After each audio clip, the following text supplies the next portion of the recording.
Shalom jemaat Tuhan, selamat hari Minggu. Kita bersyukur kepada Tuhan kesempatan ini Tuhan berikan kepada kita. Sudah minggu yang kedua pada bulan Mei ini, kita diberkati Tuhan. Tentu kita percaya berkat-berkat Tuhan ada pada kita. Sekalipun sampai dengan minggu ini, bulan ini, kita masih di tengah wabah pandemi corona. Dan kita berdoa supaya keadaan ini makin hari makin pulih. Dan kita percaya Tuhan melakukan mujizatnya di tengah-tengah kita. Di minggu yang kedua ini, tema firman Tuhan bagi kita bersama-sama, disiplin dalam ibadah bersama. Disiplin dalam ibadah bersama. Ibrani pasal yang ke-10 ayat 25 berkata, janganlah kita menjauhkan diri dari pertemuan-pertemuan ibadah kita seperti yang dibiasakan beberapa orang, tetapi marilah kita saling menasehati, saling giat melakukannya menjelang hari Tuhan yang mendekat. Pesan daripada Alkitab ini jelas kepada kita. Alkitab katakan janganlah kita menjauhkan diri dari kebiasaan-kebiasaan ibadah kita. Kata kita itu merujuk kepada siapa? Bersama. Itu bukan cuma pribadi, tapi bersama. Kumpulan orang-orang percaya dalam satu tempat, dalam satu wadah, mereka secara bersama-sama melakukan ibadah. Tentu saudara sekalian, setelah kita belajar tentang ibadah pribadi, sekarang kita belajar tentang ibadah bersama, maka komponen ibadah bersama ini menjadi sangat penting karena bukan cuma kita saja yang beribadah, tetapi ada jumlah dari sekian banyak orang dalam satu kumpulan, dan biasanya memang ini disebut dengan persekutuan atau gereja. Saya berdoa, ini mendorong kita bersama-sama untuk semakin hari semakin setia, bahkan semakin disiplin beribadah secara bersama-sama. Tentu sudah sekali menjadi pertanyaan bagi kita bersama-sama, apa manfaat dan tujuan daripada ibadah bersama? Kalau ibadah bisa dilakukan secara pribadi, kenapa harus ibadah bersama, saudara sekalian? Saya ingin berkata kepada kita, bagian ini penting kita renungkan, karena minimal ada 3 hal yang penting kita pahami bersama-sama, apa manfaat dan tujuan daripada ibadah bersama. Yang pertama, saudara sekalian, ibadah bersama itu membangun persekutuan di antara kita. Ibadah bersama membangun persekutuan di antara kita. Dalam Alkitab Kisah Rasul pasal yang kedua ayat 41 sampai 42, firman Tuhan berkata demikian.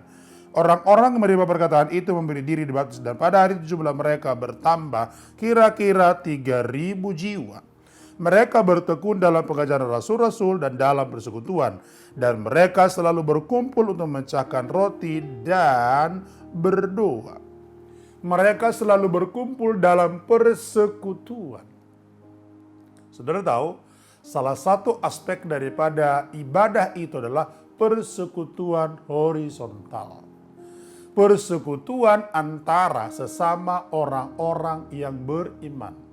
Siapa itu? Jemaat Tuhan. Siapa itu? Warga gereja. Siapa itu? Saudara dan saya. Berarti disiplin dalam ibadah bersama yang pertama adalah untuk mempererat persekutuan di antara kita. Yang kedua adalah membuat pertumbuhan iman kita semakin nyata. Dalam ibadah bersama, saudara sekalian akan ketahuan bagaimana kita saling membangun, saling menolong, kemudian itu akan menumbuhkan iman kita bersama-sama. Perhatikan ayat 42, Alkitab berkata, mereka bertekun dalam pengajaran rasul-rasul dan dalam persekutuan, dan mereka selalu berkumpul untuk memecahkan roti dan berdoa. Berarti persekutuan ataupun ibadah bersama, saudara sekalian, itu menjadi penting untuk membawa kita bertumbuh dalam iman. Mungkin ada orang bertanya, apakah tidak cukup dengan ibadah pribadi? Menurut Alkitab, rasanya tidak cukup. Karena coba lihat potret daripada gereja mula-mula. Itu ketika mereka bersekutu secara bersama-sama lah, maka kemudian mereka bertumbuh dengan luar biasa.